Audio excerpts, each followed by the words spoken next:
Dharmatala block করা যাবে না। আমরা একটাই প্রোগ্রাম বছরে করি, সেটা হচ্ছে 21শে জুলাই।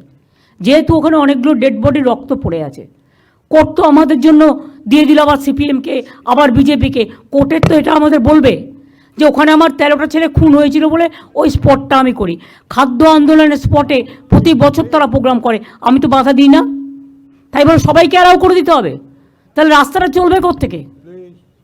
হাইকোর্টের সামনে যদি হকার বসে যায় 500টা টিম নিয়ে, তাহলে কি হাইকোর্টের লোক যাতায়াত করতে পারবে? তোমার লালবাজারের সামনে যদি বসে যায় যাতায়াত করতে পারবে না? নবান্নর ভেতরে ঢুকেও মিটিং করার পারমিশন হয়ে যাচ্ছে।